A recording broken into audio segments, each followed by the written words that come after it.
Ya, bismillah. Assalamualaikum warahmatullahi wabarakatuh. Alhamdulillah hamdan katsiran thayyiban mubarakan fih kama yuhibbu rabbuna wa yarda. Asyhadu an la ilaha illallah wahdahu la syarika lah wa asyhadu anna Muhammadan abduhu wa rasuluh.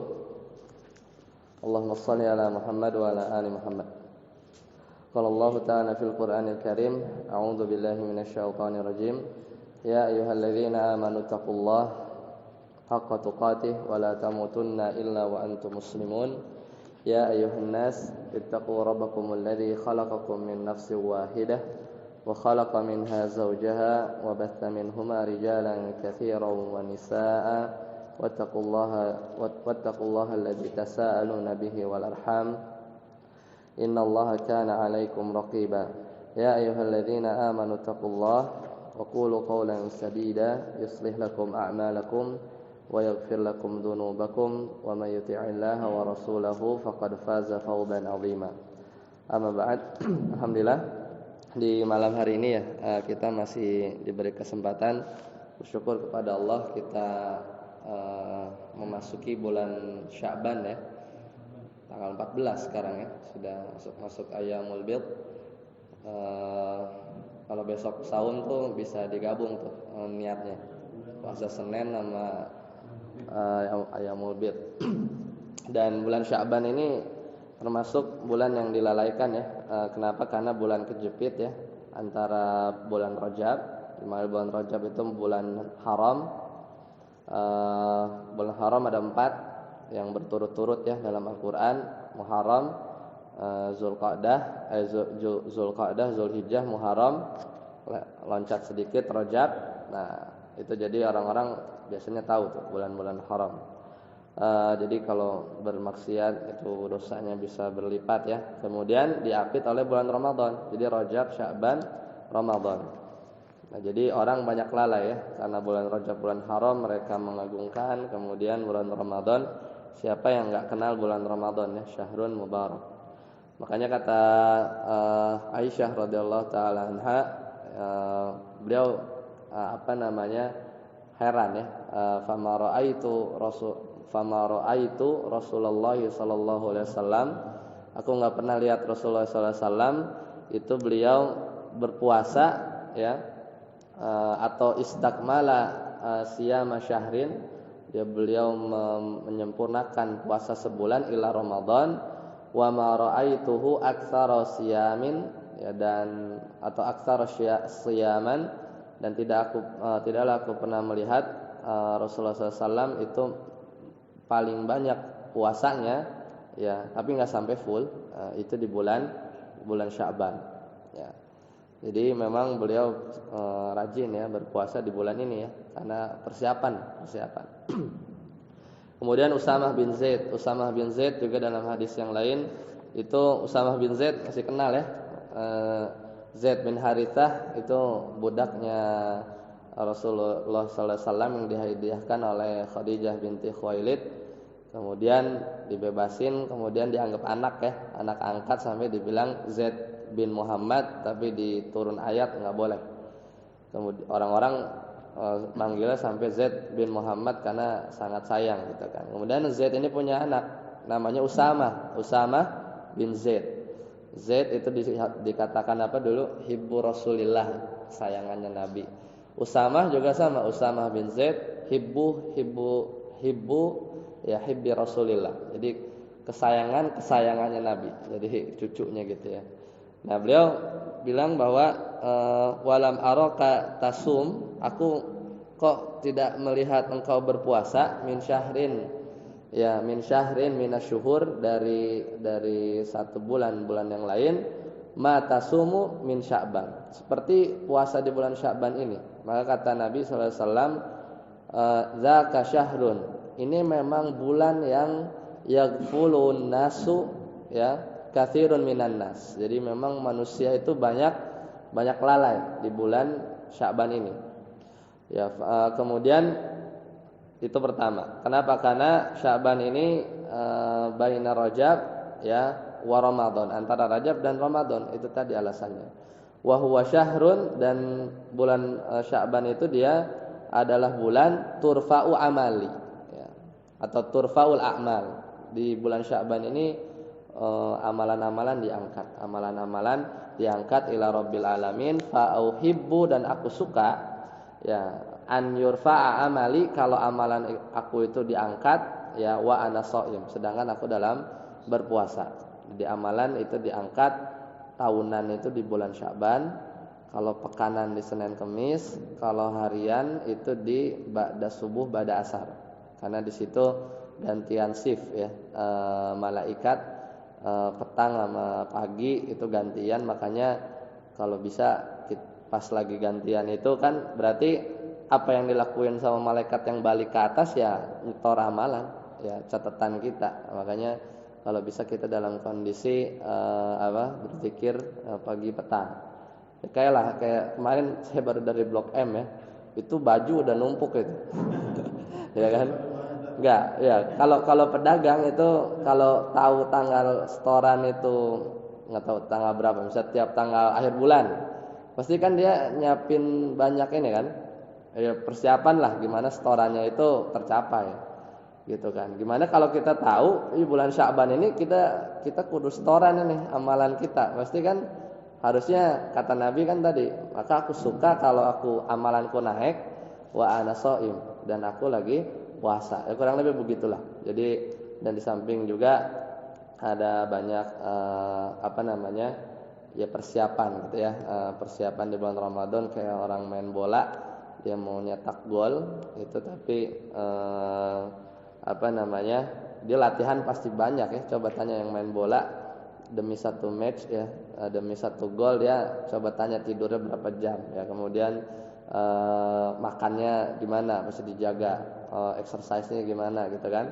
Apalagi kita mau berjumpa dengan bulan Ramadan, yang paling penting sih sehat, ya. Karena kalau udah sakit kadang akan sulit untuk berpuasa. Ya, intinya perlu persiapan, dan bulan Sya'ban ini bulan latihan. Ya, kalau mau sosok yang ditabiin lah, ya, tabiin, ada namanya Qais bin Laits, itu beliau itu tutup toko bulan Sya'ban. Kalau sekarang kan beda. Stok banyak gitu kan. Ya itulah kalau tabiin itu bulan Sya'ban tutup toko. Bukan bulan Ramadan tutup tokonya, dari bulan Sya'ban udah prepare gitu kan. Tutup toko. Tapi ya kalau sekarang ya kan justru kan peluang gitu kan, peluang.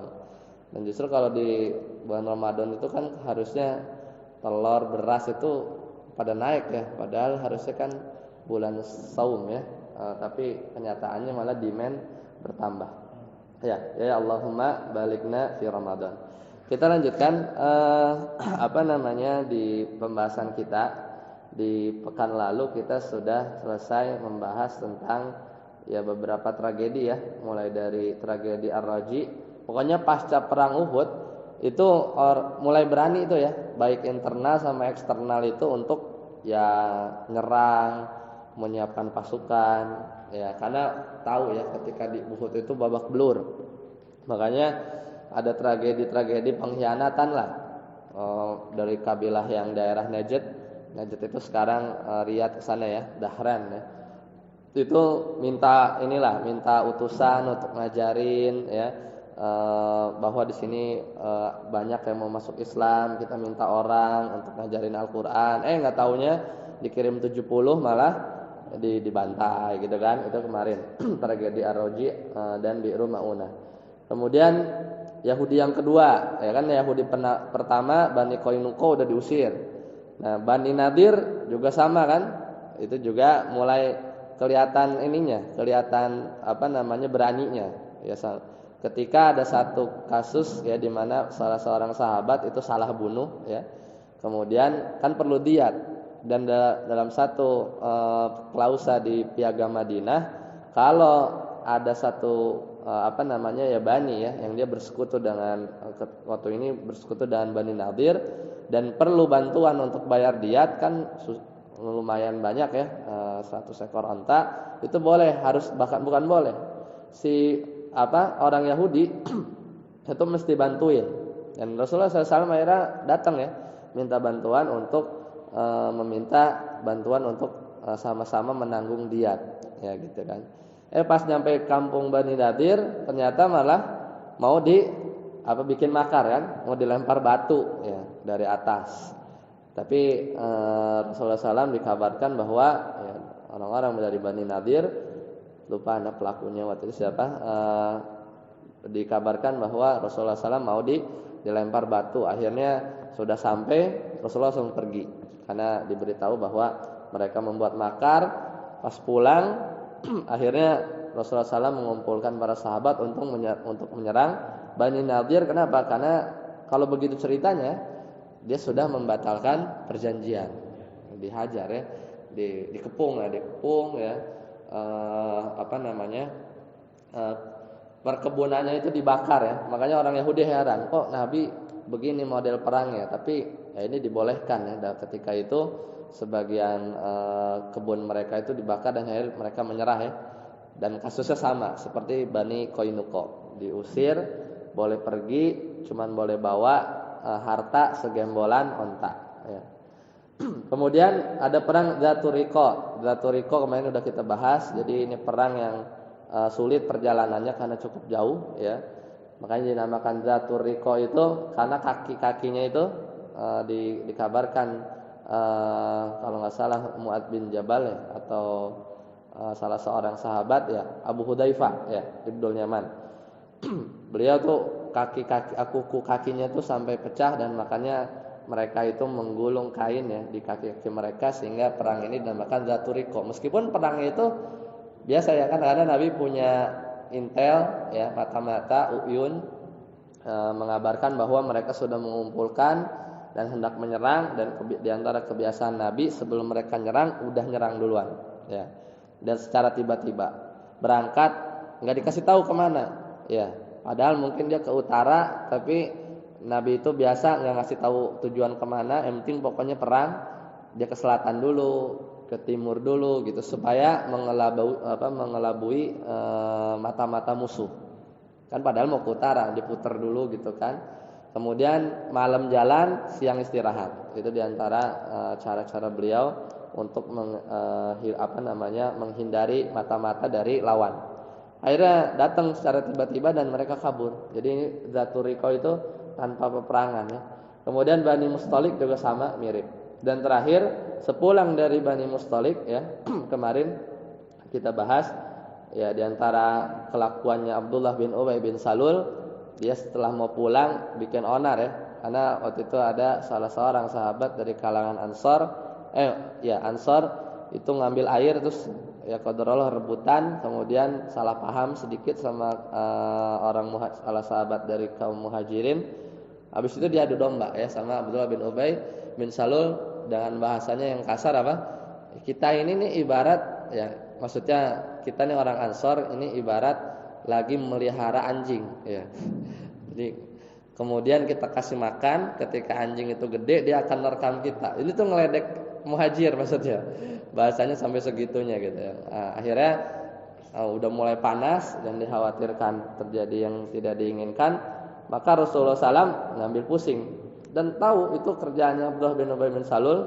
Bahkan Umar itu udah minta izin untuk mau habisin dia ya. Tapi ya enggak, tidak begitu cara memperlakukan orang-orang munafik, karena meskipun KTP-nya Islam, secara zahir dia Islam, nggak bisa ya disikat saat itu, karena nanti akan timbul fitnah, dan Nabi nggak mau kalau dikatakan Rasulullah SAW itu membunuh sahabatnya gitu kan. Makanya akhirnya dibiarkan, bahkan Rasulullah SAW itu masih tetap berbuat baik ya kepada Abdullah bin Ubay bin Salul, gembongnya munafik, sampai kalau nanti kita cerita ke depan, sampai beliau wafat itu tetap disolatin. Umar tuh udah colek-colek ya, oh ini orang munafik gitu ya.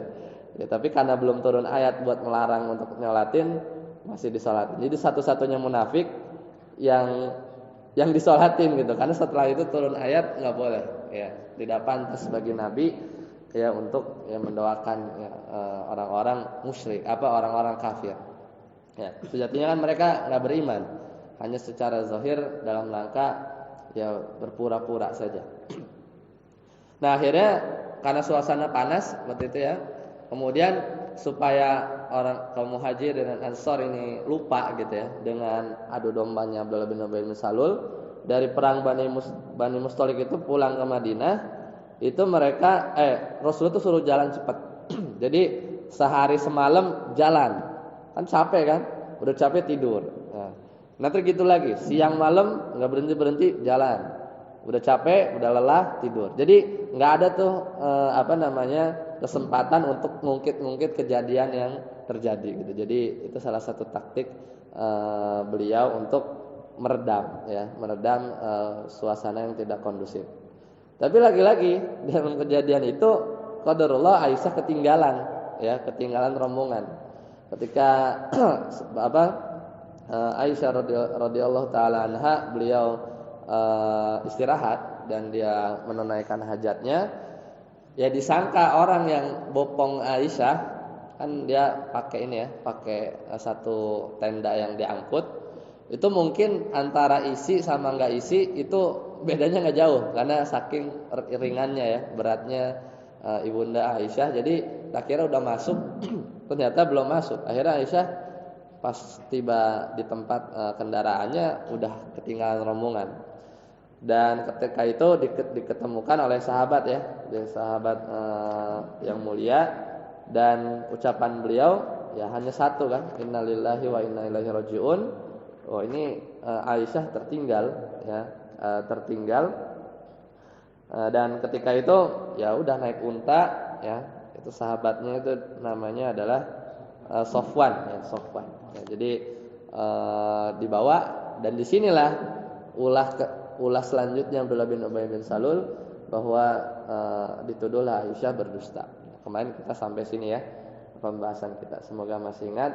Sekarang kita masuk ke pembahasan yang keempat. Jadi masih ada 2 tragedi lagi ya sebelum nanti masuk perdamaian Hudaibiyah.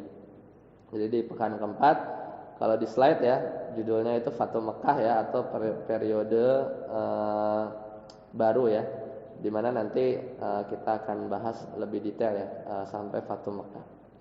Nah, di antara pembahasan yang akan dijadikan diskusi malam ini adalah, jadi setelah peristiwa hadisul ifki ya, jadi berita bohong, hoax zaman dulu, itu nanti ada perang Khandaq ya, dan perang Bani Quraidah. Ini satu Bani Yahudi lagi yang ketinggalan, yang akhirnya ntar dia berkhianat dan diusir.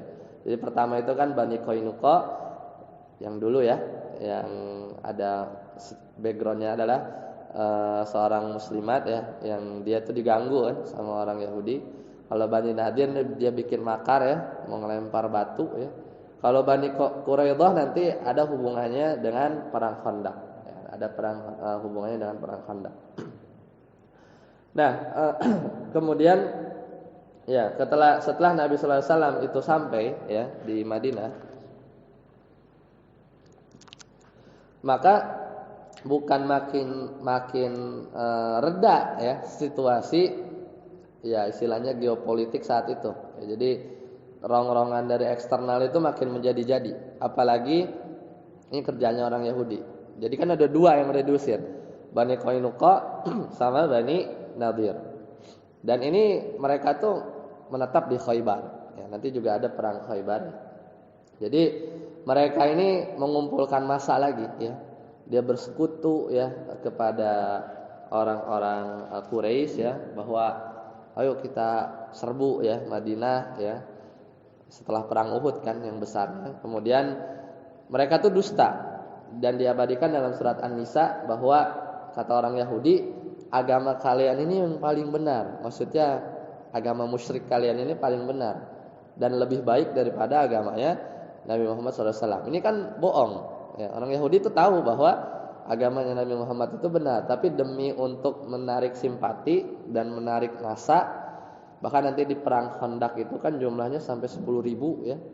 Itu kan koalisi antara orang Yahudi, kemudian suku Ghatafan ya, itu kabilah-kabilah ya, jarak antara Mekah Madinah lah dikumpulin ya.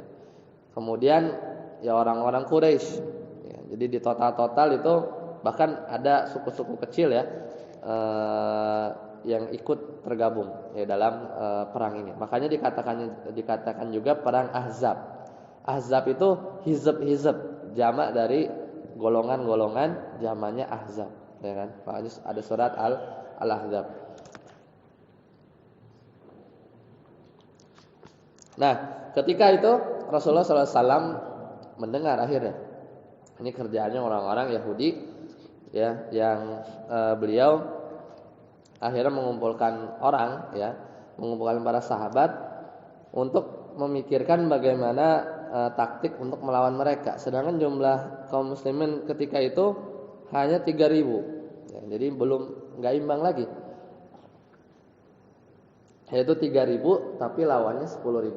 Nah, ketika diskusi ya, akhirnya sampai muncul satu pendapat dari Salman Al-Farisi, yang beliau ini kan dari Persia ya. Akhirnya mengusulkan di mana kalau orang Persia itu dulu di antara taktik perang mereka itu untuk membuat parit. Ya, jadi ini diimpor ya teknologinya dari salah seorang ya dari orang yang Persia, Salman Al-Farisi. Dan ini bukti bahwa Islam itu bukan meninggikan derajat orang-orang Arab saja, bahkan orang-orang Ajam, semisal Salman Al-Farisi itu juga ikut tinggi ya derajatnya, meskipun dia bukan orang-orang Arab. Jadi di pimpinan Quraisy itu ada 4.000 ya pejalan kaki, kemudian 300 berkuda, 500 unta ya. Kemudian dari tadi ya bangsa Arab yang lain ya di total jadi sampai sekitar 10.000. Nah, akhirnya ketika Rasulullah SAW yang mendengar ide dari Salman Al-Farisi ini, dan ini nggak pernah nih dilakukan di peperangan orang-orang Arab, makanya mereka yang datang 10.000 itu kaget ya kan, karena nanti Madinah itu kan dia posisinya itu kan terkurung ya, ada 2 gunung. Nah, di situ nanti dimulai tuh bikin garis parit yang lebih dari 3 kilo ya, kurang lebih, dan lebarnya juga sekitar 6 meter. Ini kan lumayan tuh. Jadi dalamnya juga lumayan, sekitar 3 sampai 4. Dan ini kerjaan enggak sembarangan. Dan Rasulullah SAW itu ikut juga, beliau ikut gali. Bahkan dikatakan dalam sebagian riwayat itu dada beliau itu sampai kotor ya. Jadi bukan nyuruh aja, tapi menemani, membersamai para sahabat untuk membuat parit. Nah, kemudian tiba waktu ketika menggali parit, ada satu batu yang para sahabat itu stuck. Dan kalau batu ini nggak bisa dihancurin, nanti nggak ketemu tuh paritnya, ya kan? Karena akhirnya Rasulullah SAW sendiri yang turun tangan ya, dan ini mukjizat Nabi SAW, beliau mengetukkan ya semacam mungkin palu ya, dan akhirnya batu yang besar itu dia hancur ya, bagaikan debu. Kemudian mereka bersyair saling membalas syair ya, dalam rangka untuk memberi semangat ya, karena memang kondisi saat itu meskipun 3.000 ya, kondisi juga Rasulullah SAW itu sampai 3 hari nggak makan ya. Ketika kondisi sudah mulai melemah ya, kemudian Jabir bin Abdullah, salah seorang sahabat yang hadisnya terkenal ya, dia itu yang sahabat yang nikahin janda ya. Salah satu pertanyaannya, apakah kamu sudah menikah ya Jabir? Sudah. Gadis apa janda gitu kan? Janda gitu. Loh, kenapa nggak nikah sama gadis gitu kan? Ya karena saya ini punya adik-adik kecil perempuan yang kalau saya nikah sama gadis, siapa yang ngurusin gitu kan? Oh iya, jadi alasan itu diterima. Nah, ketika itu Jabir minta izin pulang ya. Jadi dari 3.000 ini termasuk juga ada orang munafik, sebagian ya bekerja terus sama Nabi, sebagian minta izin tapi nanti balik lagi, tapi ada sebagian yang minta izin nggak pulang-pulang. Jadi itulah orang-orang munafik, minta izin ya, dia capek lah ya, dia nggak mau kerja gitu kan. Nah, Jabir ketika itu minta izin karena dia ingat bahwa dia punya makanan.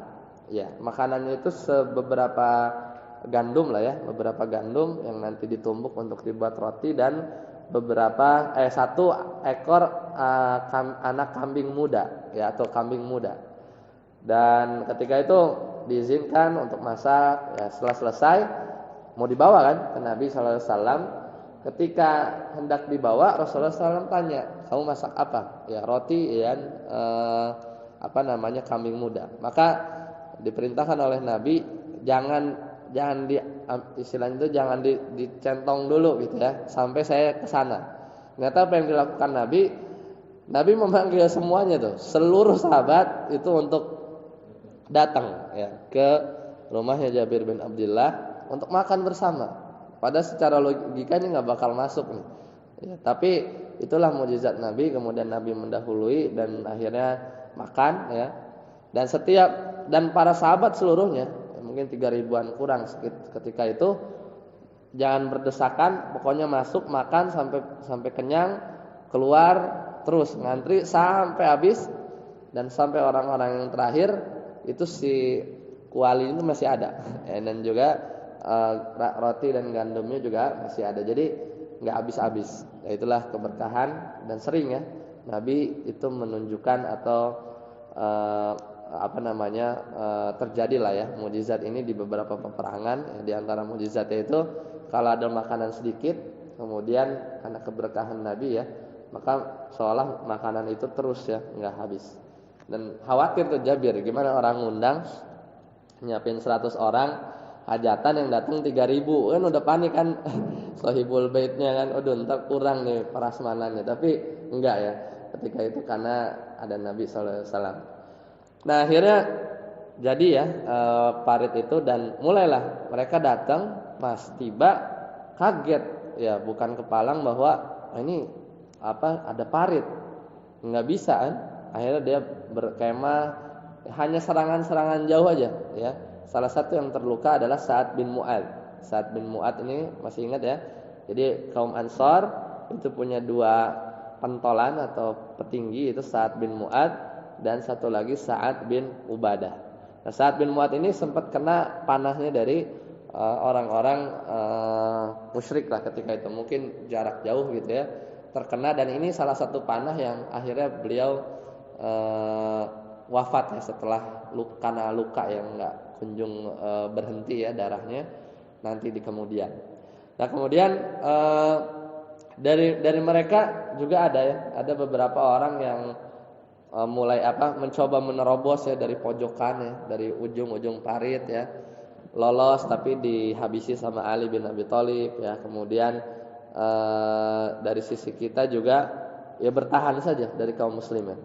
Nah cuman ternyata orang-orang musyrik ketika itu bermanuver ya. Salah satunya Huyai bin Akhtab. Ini orang Yahudi yang memang dia yang punya skenario bawa 10.000 orang ini ya. Beliau muter dalam artian beliau itu atau si Huyai bin Akhtab ini salah seorang Yahudi, dia ingin satu Bani Yahudi yang ketinggalan, itu Bani Quraidah, itu gimana caranya dia berkhianat. Karena kan posisinya Madinah atas parit, kampung Bani Quraidah ini di bawah, ya kan. Akhirnya Huyai bin Akhtab ini dia muter gitu kan. Dia mau ketemu nih sama Yahudi. Kemudian salah satu pentolannya itu kalau nggak salah Ka'ab ya namanya. Itu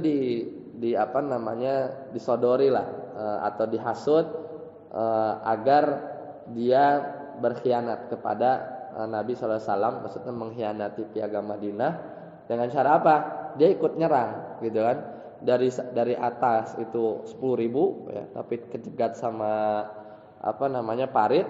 Dari selatan nih gimana caranya satu bani lagi nih. Padahal dia benar ya. Maksudnya dia tuh kalau nggak dihasut aja sama Huyai bin Akhtab itu dia adem ayam aja. Ya, maksudnya nggak berkhianat. Karena kalau dia berkhianat di saat itu di mana kondisinya genting ya, di mana dikepung dari sana, kemudian ini kalau juga rese ya, dia juga ngerang juga dari selatan. Wah, itu manuver yang sangat berbahaya, terjebak kita kaum muslimin.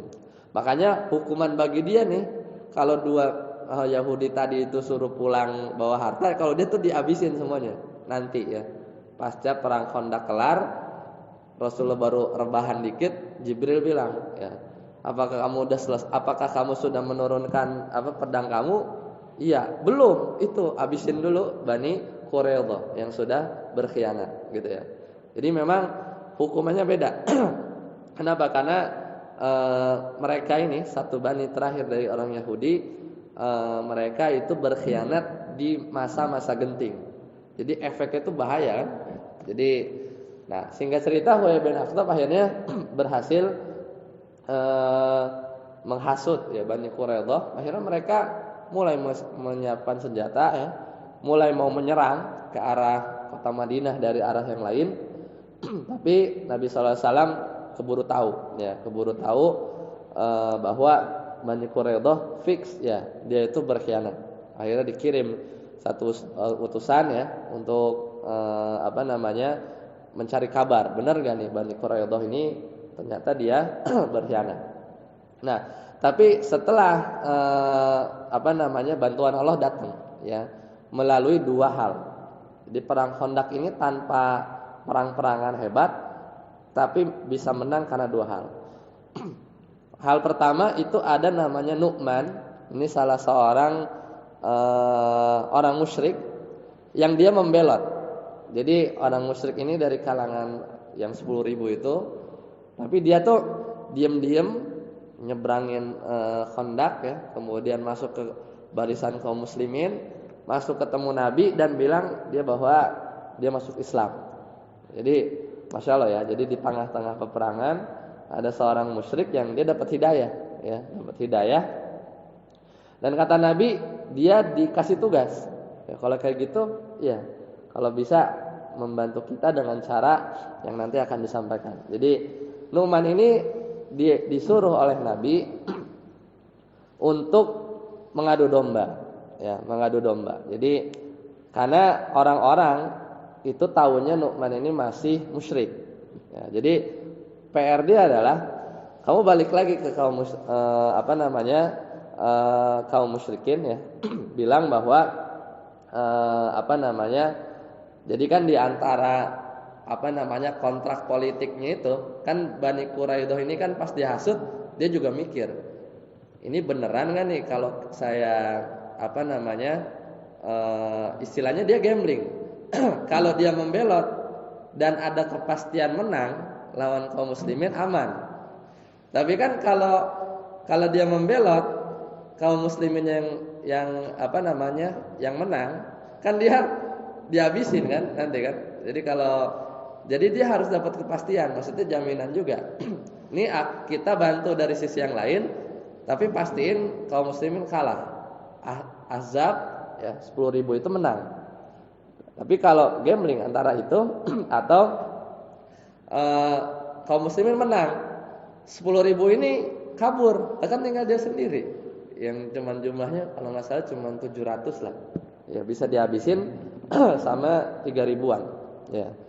Dan ini udah melihat potensi itu. Kenapa? Karena kalau mereka akhirnya Ahzab ini kabur atau kalah, kemudian kaum muslimin menang, pasti Nabi Muhammad SAW akan nyerang balik, gitu kan? Akan nyerang balik. Makanya dia minta jaminan. Ya, makanya kata Huyai bin Akhtab, tenang, nanti ini intinya orang kafir Quraisy nggak akan kabur lah, akan bantuin dia lah, Bani Quraidah.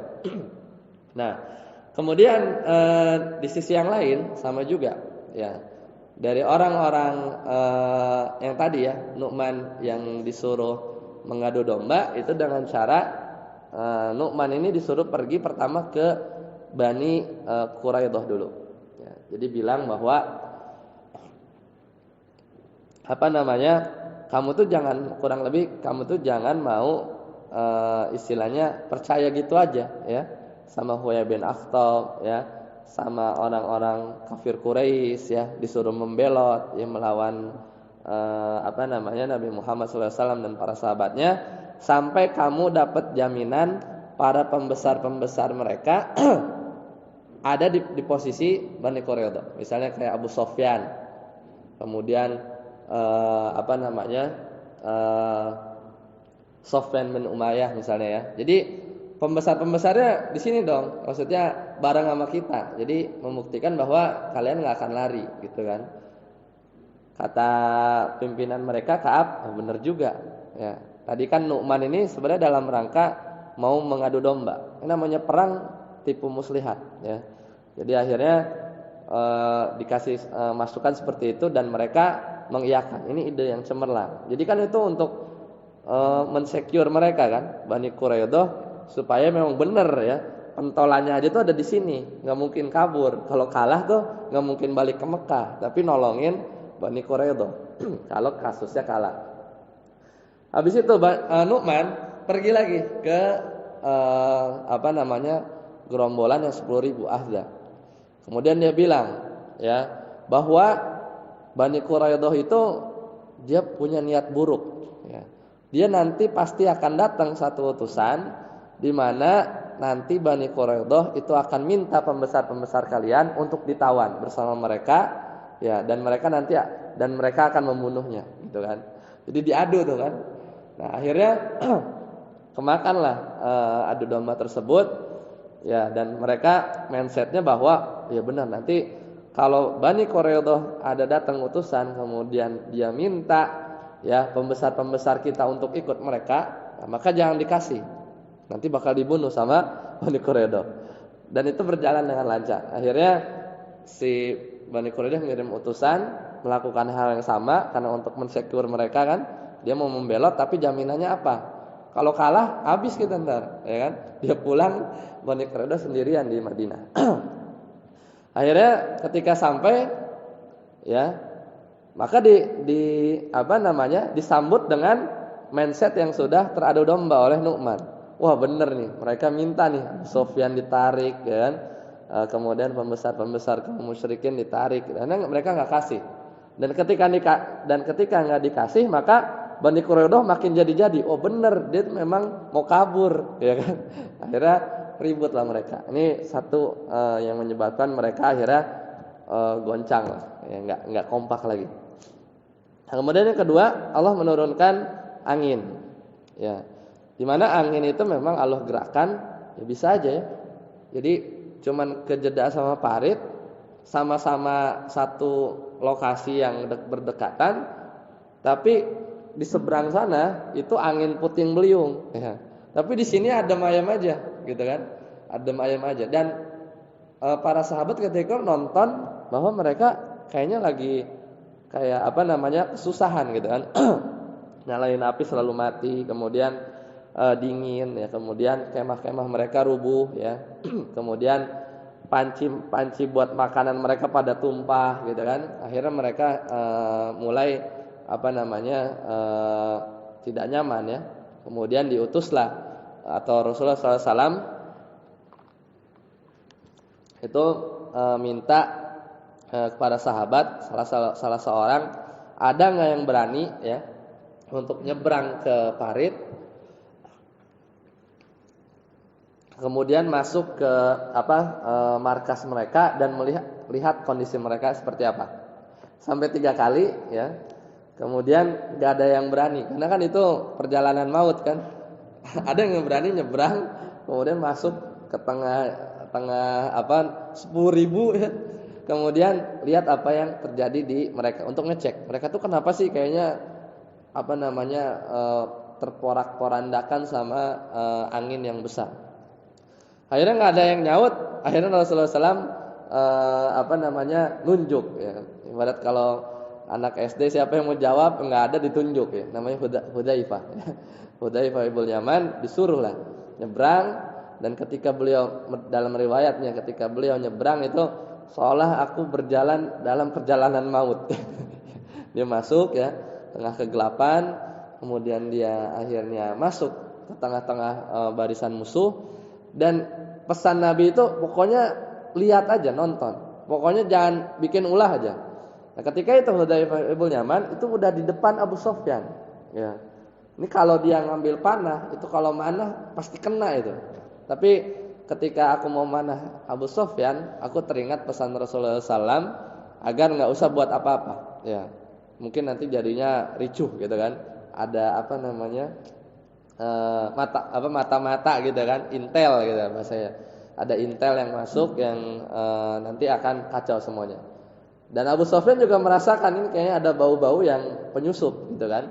Maka ketika Abu Sufyan sudah menyadari ini kayaknya ada musuh yang masuk. Kan 10.000 siapa sih yang kenal semua kan? Kita aja se-RT aja belum atau apa se-RW lah, belum tentu hafal kan, apalagi 10.000. Di mana itu baru ketemu mungkin di tengah jalan kan. Dari 4.000 ketemu suku Ghatafan ya.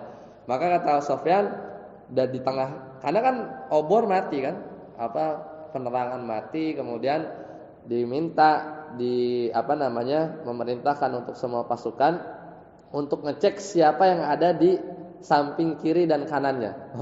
Hudzaifah ibn Yaman mulai khawatir kan, maka cerdasnya beliau langsung colek, kamu siapa? Nah, Fulan bin Fulan. Jadi dia nggak dicolek duluan gitu kan. Akhirnya Fulan bin Fulan. Nah, udah. Akhirnya dicek dan nggak ketahuan. Dan ternyata ketika itu mereka udah terdengar ya seruan dari Abu Sufyan. Kita ini udah nggak mungkin ya. Maksudnya angin sudah melanda besar dan kita nggak bisa nyebrang. Kemudian apa yang kita tunggu di sini ya, yang ada hanya kebinasaan, maka kita pulang. Akhirnya 10.000 itu pulang dan Hudzaifah bin Yaman balik lagi dan menyampaikan kepada Nabi sallallahu alaihi wasallam bahwa mereka pulang ya. Nah, sebelum itu sebenarnya sempat ada tawaran-tawaran dari Nabi untuk mengecek bahwa dalam bentuk menawarkan sebenarnya kepada sahabat untuk minta perjanjian damai gitu kan. Karena kan realistis Nabi 3.000 lawan 10.000. Jadi di antara tawaran Nabi ke sahabat, gimana kalau kita serahkan ya, kita mengajukan damai ya, gencatan senjata, karena juga Nabi juga realistis ya. Kemudian kita kasih sepertiga. Oh, kata Om Mansur nggak bisa gitu, enggak. Kita perang gitu ya, mau 3.000 kayak mau berapa, dan Rasulullah senang ya mendengar jawaban para sahabat. Jadi ya sebenarnya itu bukan Nabi ingin merendahkan kaum muslimin ya, tapi memang ternyata itu istihad beliau. Karena Nabi ditanya, apakah ini perintah dari Allah ataukah ini hanya kebijaksanaan engkau? Maka kata Nabi, ini kebijaksanaan dari saya ya. Jadi ngajak damai dan kita kasih sebagian harta gitu. Oh, kata para sahabat, enggak. Jadi kalau ini kebijaksanaan engkau bukan wahyu, maka kita terus berperang. Dan ini menyenangkan Nabi ya, bahwa para sahabat itu mentalnya sangat kuat. Akhirnya mereka pulang ya dengan kekalahan. Kekalahannya ya banyak ya. Dia gagal, pertama hancur ya mental mereka ya. Kemudian ada yang terluka, kemudian 10.000 mobilisasi pulang itu kan malu. Gimana sih kita mau bilang perang 4.000 kudunya kan menang, apalagi 10.000. Pulang tangan kosong. Itu di Mekah itu ibarat kalau ada wartawan itu udah gimana menang apa kalah gitu kan. Nah, tapi pulang dengan malu ya. Malu kalah, nggak bisa. Kalahnya itu 10.000 kok nggak bisa ngapa-ngapain gitu kan, lawan 3.000. Jadi itu sebenarnya kalah. Jadi kalah secara psikologis gitu kan. Dan itu akhirnya membuat mereka ya Allah hinakan. Nah, tibalah saatnya orang-orang kaum muslimin juga pulang kan dari dari Khandaq ya, Khandaq tadi atau perang Khandaq, kadang disebut perang Ahzab. Kemudian setelah sampai rumah, itu tadi ya kisah yang tadi sempat saya bilang, bahwa ketika sudah tiba mau istilahnya bersih-bersih, kemudian mau istirahat, sudah ditaruh pedang-pedang mereka, kemudian ditegur ya sama Jibril, malaikat Jibril. Ya, apakah kamu Jibril berkata ya, apakah kamu sudah meletakkan senjata? Ya, wallahi ya, kami belum. Ya, kata malaikat Jibril bilang, kami belum meletakkan senjata. Ini menunjukkan bahwa para malaikat pun dia ikut berjihad ya. Jadi kalau dari kalangan manusia itu udah mau pulang, Malaikat Jibril sama apa namanya bala tentaranya itu kami belum meletakkan senjata. Oh, makanya kata Nabi sallallahu alaihi wasallam ternyata beliau diperintahkan untuk disyaratkan oleh Jibril untuk pergi ke sana. Maksudnya pergi ke perkampungannya Bani Quraidah. Ya, Bani Quraidah. Dan akhirnya terjadi peperangan yang enggak tanpa jeda ya. Jadi setelah pulang dari perang Khandaq lanjut ya mengepung ke Bani Quraidah, dan ini yang udah ditakutkan sama pimpinan mereka Ka'ab ya. Ketika itu apa namanya Ka'ab bin Asad ya, namanya Ka'ab bin Asad, mereka udah tahu ini konsekuensi besar ya, itu apa namanya mengkhianati perjanjian bersama Rasulullah SAW. Akhirnya seperti biasa mereka kabur ya ke benteng mereka, kemudian dikepung ya. Biasa ya kalau di benteng itu sedikit susah ya untuk apa namanya menembusnya, tapi dalam waktu 15 hari akhirnya benteng mereka bisa ditembus ya. Dan sebagian atau Ka'ab bin Asad ini akhirnya minta mengumpulkan atau berdiskusi dengan orang-orang Yahudi dari Bani Quraidah. Pilihannya itu kurang lebih ada 3. Dan inilah mentalnya orang-orang Yahudi yang sebenarnya mereka apa namanya yang nggak mau susah. Jadi pertama ditanya sama Ka'ab bin Asad. Ka'ab bin Asad ini pimpinan dari Bani Quraidah. Mereka nanya kepada orang-orang dari kalangan Yahudi, ya pilihan pertama bahwa kita beriman, kita nyerah, ya. Kemudian kita membenarkan ya apa yang dibawa oleh Nabi Muhammad SAW, dan kita tahu bahwa Nabi Muhammad itu benar, mereka yakin. Tapi karena mereka hasad, ya maka mereka nggak beriman. Nah ini pilihan pertama. Maka kata dia, oh enggak, ini enggak apa namanya nggak bisa. Ditawarin satu opsi untuk beriman, maka apa namanya nggak mau. Kemudian yang kedua kita perang, kita maju ya. Tapi sebelum perang, kata Ka'ab bin Asad, kita bunuh dulu nih anak-anak dan istri kita. Tuh kalau kita menang nanti kita bisa kawin lagi gitu. Ya sudah bisa beranak pinak lagi. Kalau kalah kita nggak akan terhina, anak-anak dan istri-istri kita nggak bakal jadi budak. Oh nggak bisa, ini susah. Masa kita harus bunuh orang yang kita cintai? Pokoknya itu males lah. Kemudian udah 2 pilihannya. Kemudian pilihan yang ketiga, ya kalau nggak mau terima usulan ini, ya maka ya kita apa namanya ya majulah. Ya, kita ketemu Rasulullah SAW ya. Kemudian ini hari Sabtu gitu kan. Hari Sabtu ini kan bagi mereka hari yang suci ya, nggak boleh perang. Oh nggak mau juga. Ya kenapa? Karena apa namanya masa kita mengotori hari Sabtu ya, di mana di Taurat itu di kitab mereka ya sebagian dulu ya nenek moyang mereka dikutuk ya jadi kera dan apa babi ya karena melanggar ya kesucian hari Sabtu itu, maka mereka juga nggak mau. Akhirnya para Nabi Muhammad dan para sahabat akhirnya menyerang dan masuk ya ke perbendengan mereka, dan mereka ditawan ya. Mereka udah kalah ya. Nah ketika ditanya apa hukum buat mereka, lagi-lagi Abdullah bin Ubay bin Salul ya, itu ketika Nabi berangkat dari ke Bani Quraidah juga itu udah dibocorin ya sama Abdullah bin Ubay bin Salul. Emang biasa ya, dulu kan mereka bersekutu ya. Jadi kaum Ansar itu kan ada 2, ada suku Aus dan Khazraj. Sebagiannya itu bersekutu dengan Bani Qainuqa dan Bani Nadir. Nah dari kalangan suku Aus itu bersekutu dengan Bani Quraidah. Dan namanya sekutu itu ada balas budinya lah gitu kan. Ada nego-nego politiknya supaya hukumannya supaya rendah. Itu yang terjadi kan di Bani Qainuqa dan Bani Nadir. Akhirnya mereka nggak dibunuh. Nah tapi ketika Bani Quraidah ya, ketika mereka sudah ditawan dan ditanya apa hukum bagi mereka milih, saya mau kayak teman-teman kita dulu lah. Jadi diusir, dia udah siap-siap. Udah dah diusir aja, kemudian bisa pergi ya dengan selamat, nggak ada yang terluka, nggak ada yang ditawan, kabur bawa harta. Bahasanya tuh enak aja kan. Mereka ini pengkhianatannya tuh beda. Kenapa? Karena mereka itu berkhianat di fase-fase yang sangat krusial, kritikal. Ya, dia berkhianat lagi dikepung sama 10.000. Beda kalau Bani Koinuko itu cuman karena masalah ya inilah muruah yang sebenarnya sampai bunuh-bunuhan. Ada satu sahabat yang dibunuh lah kurang lebih. Kalau Bani Nadir itu bikin makar, ini juga besar. Tapi kalau yang ini lebih besar lagi. Hitungannya tuh kalau memang ya qadarullah misalnya Allah takdirkan mereka nyerang ya 10.000 bisa masuk kan habis. Enggak ada Islam. 3.000 hilang ya udah. Islam enggak akan tersebar.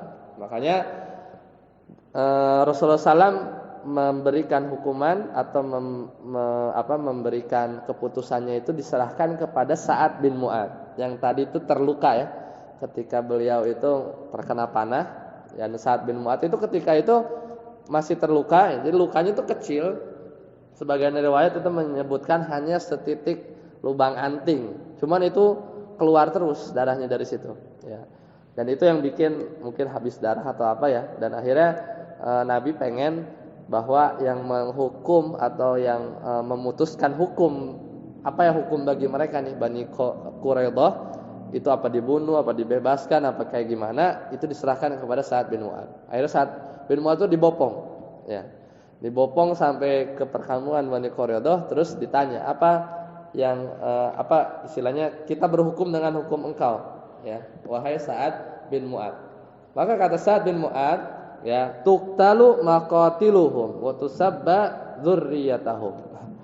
Jadi Sa'ad bin Mu'adz ya dengan pasti ya dia menjawab orang-orang di kalangan mereka yang dewasa-dewasa itu yang bisa perang itu dibunuh ya, sedangkan dari kalangan keluarga mereka, anak-anak yang belum balik, istri-istri mereka ditawan. Salah satu yang ditawan juga adalah kalau tidak salah Sofia ya, yang nanti akan dinikahi oleh Nabi sallallahu alaihi wasallam dari kalangan Yahudi. Nah, akhirnya intinya eksekusi mati. Ya, kemudian Nabi mendengar ucapan Sa'ad bin Mu'adz, qadaita bihukmillah. Ya, engkau sudah berhukum dengan hukum Allah. Jadi memang begitu kepengenannya Nabi gitu ya. Tapi bukan Nabi yang berucap, tapi Sa'ad bin Mu'adz. Dan kebetulan pas itu adalah memang hukuman bagi yang berkhianat di masa-masa genting, itu dieksekusi. Beda dengan Bani Nadir dan Bani Qainuqa. Akhirnya tibalah saat dipanggil tuh, ngantri ya. Kalau masa 100 ya, kumpulan satu lembah, mereka berbaris. Kemudian ini ada Ka'ab nih, Ka'ab bin Asad kan nanti sama Huyai bin Akhtab. Huyai bin Akhtab itu bukan dari Bani Quraidah, tapi dia tuh yang bermanuver ya. Dia menghasut Ka'ab bin Asad ini sesama Yahudi ya, tapi kan dia posisi kejebak. Jadi dia meskipun dia dari suku yang lain, cuman posisinya ada di perkampungan Bani Quraidah dan kejebak ya. Ketika perang Khandaq akhirnya ketahuan juga di situ. Nah, ketika berbaris ya, ini lagi-lagi orang Yahudi masih nanya juga ke Ka'ab bin Asad. Ini kita bakal diapain? Kita bakal bakal disuruh pergi ya. Kemudian kok kita dipanggil satu-satu gitu ya. Bertanya-tanya lah kepada Ka'ab bin Asad. Terus bahasanya Ka'ab bin Asad ya dipanggil satu-satu tapi mereka kok enggak balik. Ini polos banget pertanyaannya, kata Ka'ab bin Asad. Kurang lebih menghina mereka juga ya, menghina orang Yahudi. Ini kok bodoh banget. Ya mereka tuh dieksekusi, namanya kalau pergi terus enggak balik berarti kan habis ya. Tapi mereka tuh enggak ngerti-ngerti gitu bahwa mereka itu bakal dieksekusi mati. Nah, kemudian ada satu case di mana sahabat tuh bingung ya. Ketika apakah ini masuk golongan yang dibunuh atau golongan yang ditawan. Jadi mungkin kasusnya itu ada dari antara mereka yang ini mukanya tapi muka muda gitu kan. Tapi ini anak-anak, tapi dia jadi ikhtilaf lah. Ini dibunuh atau jadi tawanan. Maka kata Nabi SAW gampang saja, tinggal dibuka ya kemaluannya gitu kan. Kalau ada tumbuh bulu-bulu kemaluan, maka dia sudah balik, maka dieksekusi. Kalau belum, masukkan ke golongan anak-anak yang ditawan. Jadi sampai seperti itu untuk memilah-milih antara mereka yang dieksekusi. Ya, jadi selesai ya kisah dari Bani Quraidah. Ya, akhirnya itulah hukuman bagi mereka yang melanggar di saat kondisi genting. Ya. Nah, ketika itu akhirnya selesai ya periode di mana perangnya Nabi itu adalah defensif. Ya, jadi bertahan. Meskipun di peperangan sebelumnya itu Nabi maju lebih dulu, tapi itu dalam rangka defensif karena sudah ada kabar mereka mau nyerang. Gitu, ini taktik saja. Nah, setelah perang Bani Quraidah, maka kita masuk ke periode Fatu Mekah, tapi belum, yaitu dengan diawalinya nanti peristiwa atau perdamaian Hudaibiyah. Dan ini terjadi kurang lebih di tahun 6 Hijriah. Jadi kisahnya kurang lebih singkatnya, Nabi SAW ya ketika itu di tahun 6 Hijriah ya, beliau ya bermimpi lah bahwa akan umroh. Ini belum haji ya, kalau haji wada nanti di tahun 10. Ini baru 6. Ini udah 4 tahun lagi Rasulullah SAW wafatnya ya. Jadi ketika itu Nabi mau umroh dan melaksanakan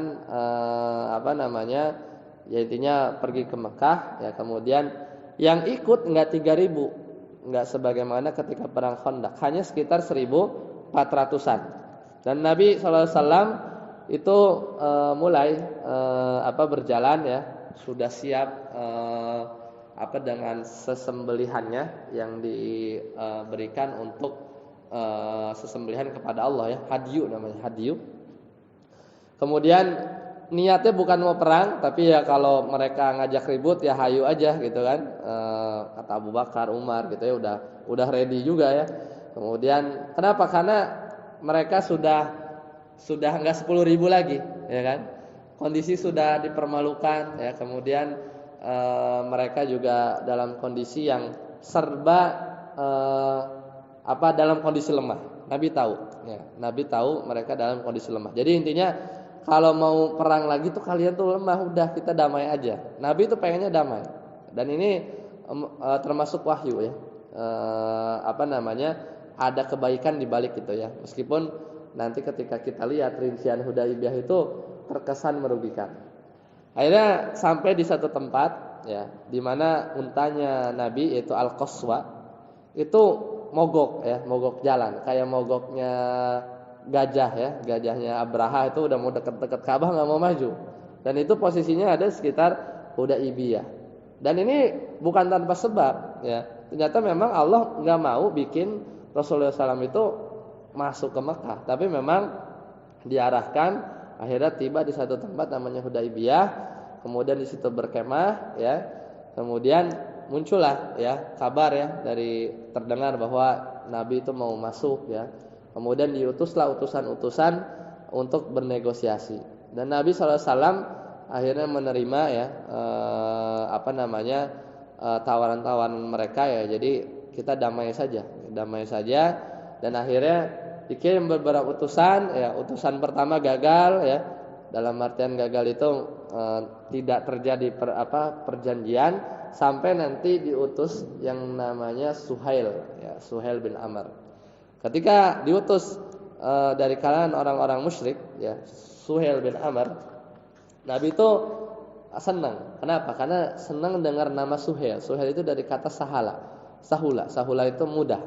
Suhail itu mudah. Berarti ini bakal mudah nih kurang lebih perjanjiannya. Karena sebelum-sebelumnya tuh utusannya tuh alot, enggak terjadi teken kontrak perjanjian, tapi giliran yang diutus adalah Suhail bin Amr, maka terjadilah perjanjian yang nanti kita akan bahas.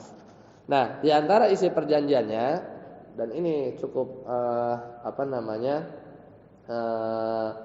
ya bagi kalangan kaum muslimin itu berat ya. Jadi yang pertama, mereka mempersyaratkan ya bahwa kalau ada orang ya, jadi kan pertama kita damai. Nah, damainya gimana? Damainya kurang lebih 10 tahun, tapi dengan beberapa poin. Nah, poin yang pertama, jadi kalau ada orang musyrik ya di Mekah, kemudian dia mau kabur ya ke Madinah, ya maka nggak boleh diterima, ya nggak boleh diterima, harus dibalikin ke Mekah. Satu, ya udah ditulis. Ini sebenarnya kejadiannya ada sih. Jadi awal itu Nabi bilang tulis Bismillahirrahmanirrahim. Suhail bin Amr nggak mau. Apa itu Ar-Rahman? Apa itu Ar-Rahim? Kita nggak kenal. Tulis aja Bismillah Allahumma. Oh, udah terlanjur ketulis sama Ali. Ali itu notulennya Nabi. Ketika Ali nggak mau, ya kata Suhail juga nggak mau. Akhirnya Nabi bilang, di mana posisinya Ar-Rahman Ar-Rahim ya? Karena Nabi nggak bisa baca kan. Kemudian kata Ali di sini. Akhirnya Nabi ambil penghapus, dihapus sama Nabi Muhammad. Jadi ya Ali ya udah nurut saja. Padahal Ali udah nulis Bismillahirrahmanirrahim. Tapi mereka seolah mengejek, apa itu Ar-Rahman, apa itu Ar-Rahim. Kemudian ya perjanjian antara Muhammad Rasulullah. Ya, oh nggak bisa. Enak aja. Kami nggak mengakui Nabi Muhammad itu sebagai Rasulullah. Hapus. Kata Ali enggak. Ya, akhirnya Rasulullah sendiri yang hapus. Jadi dua ya, kalah lah dalam artian negonya. Kemudian tulis aja Muhammad bin Abdullah. Ya, itu boleh. Nah, makanya tadi isi perjanjiannya poin pertama ya tadi sebelum yang itu. Poin pertama, para sahabat itu enggak boleh berumroh tahun ini, pulang. Udah di Hudaybiyah itu sekitar 40-an kilo lagi atau 30-an. Jadi udah jalan 400 kilo ketahan ya, nggak bisa umroh ya, nggak bisa umroh pulang. Jadi umrohnya tahun depan pun umroh cuma dikasih waktu 3 hari ya, dikasih waktu 3 hari. Nah kemudian yang kedua poin yang kedua, kalau ada orang musyrik dari Mekah itu mau kabur ya, mau ke Madinah, maka nggak boleh diterima ya, udah ditulis. Baru selesai ditulis, datang namanya Abu Jandal. Abu Jandal ini anaknya Suhail bin Amr. Dia datang dari Mekah karena tahu mendengar Nabi Muhammad SAW itu udah sampai di Hudaybiyah. Dia lari kabur dari, dikurung sama bapaknya. Bapaknya tuh Suhail bin Amr yang ini delegasi yang lagi bikin perjanjian. Baru kelar ditulis perjanjian nomor 2 itu kan merugikan banget. Datang Abu Jandal ini anaknya Suhail bin Amr dengan terbopoh-bopoh ya, karena kakinya itu diborgol sama bapaknya. Nyampe situ minta tolong, ya wahai kaum muslimin gitu kan, bantu aku gitu kan. Aku beriman dan aku mau ke Madinah ikut kalian. Ya. Udah mendengar gitu kan para sahabat udah perasaannya tuh campur aduk kan. Kata Suhail bin Amr termasuk dia. Jadi udah berlaku nih, ya, nggak boleh ditolong. Nabi Muhammad SAW nego, ya. Kalau adapun Abu Jandal maka ini jangan berlaku, kan baru ditulis, ya. Tapi kata Suhail bin Amr, oh enggak, udah berlaku. Kalau Abu Jandal diambil, ya maka kamu sudah berkhianat, ya. Kurang lebih begitu. Itu Umar, Ali, ya, Abu Bakar, para sahabat yang lain udah melihat. Di depan matanya ada orang saudara seiman yang lari ya dengan kondisi diborgol, kemudian harus balik lagi ya, ikut bapaknya ke Mekah. Kemudian Abu Jandal bilang, apakah kalian tega ya meninggalkan aku dan aku ke Mekah, dan aku khawatir aku akan kembali lagi kufur ya.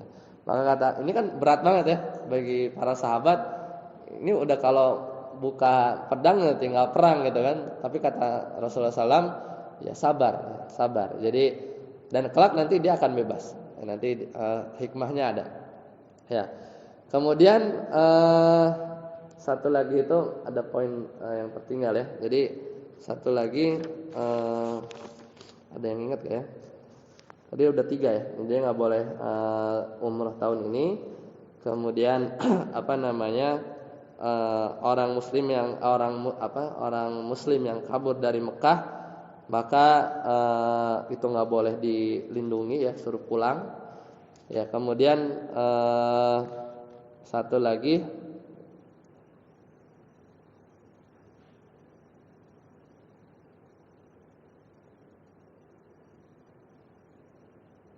Nah, ketika nanti pulang atau ketika nanti umroh, maka itu nggak boleh membawa peralatan perang. Jadi hanya dibolehkan untuk membawa peralatan peralatan safar aja. Jadi pedangnya itu cuma satu, nggak ada backup. Kemudian pedangnya itu dimasukin sarung. Jadi itu perbekalan orang safar. Nggak boleh bawa tameng, baju perang, itu nggak boleh ya. Itu dilarang. Ya, itu dilarang. Nah, maka mendengar perjanjian sudah ditulis, ya Umar ya cemas ya. Jadi kayak seolah kok kita kalah banget gitu kan, suruh pulang. Secara kasat mata itu dia isinya memang seolah merugikan. Padahal nanti ada hikmah di balik itu yang nanti insya Allah kita akan bahas. Kita tunda ya pembahasannya di pertemuan yang akan datang ya. Jadi mudah-mudahan supaya datang lagi ya. Jadi di balik perjanjian Hudaybiyah itu sebenarnya ada kemenangan ya, ada kemenangan, dan setelah itu turun ayat surat Al-Fatah. Jadi habis beres perjanjian Hudaybiyah, kemudian Allah turunkan surat yang menunjukkan bahwa itulah kemenangan yang nyata ya. Kemenangan yang nyata meskipun secara logika berpikir waktu itu para sahabat kita tuh tunduk ya, serba kalah. Nama nggak boleh diganti, Ar-Rahman dicoret, nggak boleh umroh ya. Kemudian orang beriman yang di Mekah nggak boleh kita tampung, kalau ke Madinah suruh pulang. Pas kita nanti umroh juga nggak boleh bawa senjata gitu kan, dan lain-lain. Maka itu secara kasat mata dia sesuatu yang merugikan kaum muslimin. Tapi nyatanya di balik itu nanti kita lihat di pertemuan akan datang ada hikmah yang cuman Abu Bakar aja yang ngerti saat itu. Jadi di kondisi itu aja selevel Umar bin Khattab itu kagak paham apa gitu ya, perjanjian macam apa ini, udah perang aja dah gitu kan. Kalau batal umroh kan udah gundulin, sembelihan. Ketika udah pulang Hudaybiyah itu Nabi memerintahkan untuk pulang. Sebelum pulang potong sesembelihan, cukur, kagak ada yang mau nurut. Karena para sahabat itu berharap kali-kali Nabi Muhammad SAW itu berubah pikiran tuh apa? Perang gitu kan. Udah deket ini, tapi enggak. Ketika itu pulang ke kemah, ketemu Musalamah, engkau sedih ya bahwa para sahabat itu enggak mau nurut sama kamu ya. Ini baru kali ini ya. Para sahabat 1400 itu kagak ada yang nurut sama Nabi, suruh pulang sama nyembelih sama gundulin. Kata Musalamah, karena beliau itu sangat cerdik ya. Ya udah, engkau keluar, kamu mau mereka nurut, engkau keluar, engkau nyembelih, engkau cukur, panggil tukang cukur. Setelah melihat itu semua pada ikutan. Ya, berarti kalau Nabi udah nyembelih, Nabi udah cukur, berarti Nabi nggak bakal berubah pikiran, pulang ke Madinah gitu kan. Makanya kata Musalamah, udah kamu nggak usah sedih ya Rasulullah, engkau keluar aja kasih contoh, sembelih, cukur, pulang. Udah semua pada ikutan ya semua. Karena sahabat Nabi itu mungkin masih tercengang, ini perdamaian model apa nih, perjanjian kok semua klausalnya secara kasat mata itu merugikan kaum muslimin. Soalnya nanti kita lanjutkan di pertemuan akan datang ya, apa hikmah di balik Hudaybiyah ini. Sampai di sini dulu. Subhanakallahumma bihamdika asyhadu an la ilaha illa anta astaghfiruka wa atubu ilaik. Assalamualaikum warahmatullahi wabarakatuh.